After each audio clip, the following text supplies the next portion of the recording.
Iconic characters. Oh, the pressure. A Knight's Tale. This is a very long time ago.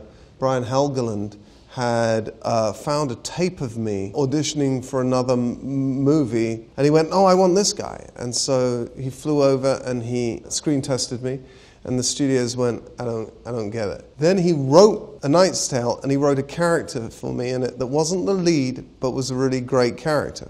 And he put me on tape, and he showed it to the studio, and they went, "I don't get it." So then they put me with the actress, and he said, "I don't get it." He went, "I'm not making the movie." And because he had had prior form of actually not making a movie, I guess they then said, "Fine, you can let him be in your picture." And that's the true story of how Brian Helgeland forced me into the studio system. So we were in Prague just having a ball because we, thought everything was possible and had a really, really fun cast. And it was everything that you could imagine. It was mayhem. What was it like working with Heath Ledger? Heath was the most alive person that I've ever met. And it's very puzzling to imagine him not around. I still can't quite picture him not around somehow, because he was just so alive, and all of the nonsense that I've read subsequently about darkness, and it's just in no way meets the human being that I knew and fell in love with. Everybody fell in love with Heath. He was preternaturally good at making you adore him. A Beautiful Mind.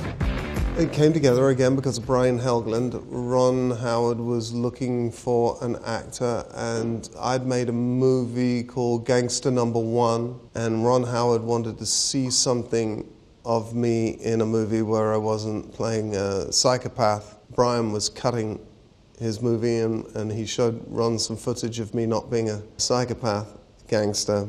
And then I got a call, and I flew out to New York. It was super romantic because it was snowing and it was amazing, and then I went and auditioned for him, and he gave me the job. It's a very old-fashioned way. I don't know how young actors do it anymore with just self-tapes, because you can go into a room and you can try and win people over and be charming and make them want to spend time with you, and you're already halfway to getting the job before you then badly read the character in the scene. The twist at the end about my character, I absolutely knew because I read the script. In those days, people let you read scripts. Nobody would have thought of publishing a script online. So yeah, I knew exactly what was happening. Master and Commander, The Far Side of the World. We shot Master and Commander in a tank in Rosarito, Mexico, and it was an amazing time. Peter Weir is a fantastic director, and we went to sea for a couple of weeks, but mostly we shot in that tank. It was a really great experience. It was also, a great experience living in Mexico for 5 months. It was amazing. I loved Stephen. He's a great character to play. He's sort of the polar opposite of me in that he's crazy, well-educated, and got so many personal resources that you feel he's one of those people that you feel if he was put in solitary confinement for 10 years, he would come out pretty much the way he went in, having had some really interesting thoughts about things, whereas I would be a gibbering, neurotic mess. The Da Vinci Code. Again, it was Ron Howard. Ron Howard's always putting his hand out and helping me out. He needed somebody to play a psychopath this time, and I guess he remembered the Gangster Number One thing he had seen. But we were friends by that point, and he's so lovely to work for.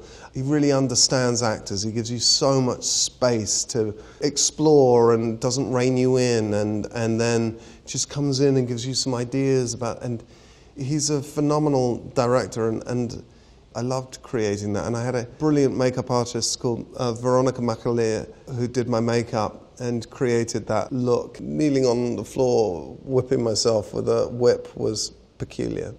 Making Tom Hanks fart on my first day in a fight because I punched him in the stomach and he farted. I didn't know what to do. I was like, what do you do when you've made the lead in the movie fart? And so I sort of pretended it didn't happen, and he was like, what's wrong with you? What's wrong with you? That's the funniest thing ever. He's awesome. Wimbledon.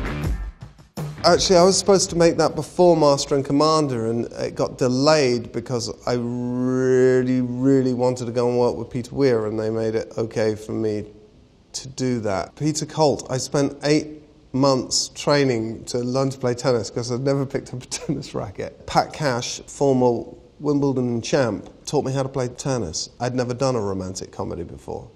It's really difficult. It's just really, really, it's hard. It's hard to be that relentlessly charming the whole time, and maybe something that another actor's better at than me.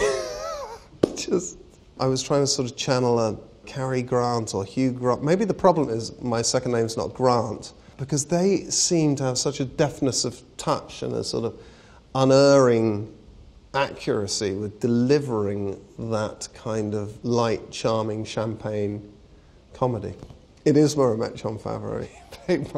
He played my agent brilliantly, yeah. He's so brilliant at improvisation, and he's so naughty. We were doing a scene where I'm trying to sneak out, we're lying in bed, and he's keeping an eye on me, and I'm trying to sneak out to go and see my girlfriend. He rolled over in his sleep, and I had just married Jennifer, my wife, and he rolled over in his sleep and he went, oh, Jennifer, like this, and you can hear it in the movie. He's cheeky. I am now. I got a phone call from Jon Favreau saying, I need the voice of a sort of personality-less robot, and I thought of you immediately. And that was the funniest thing I'd ever heard, so I said yes.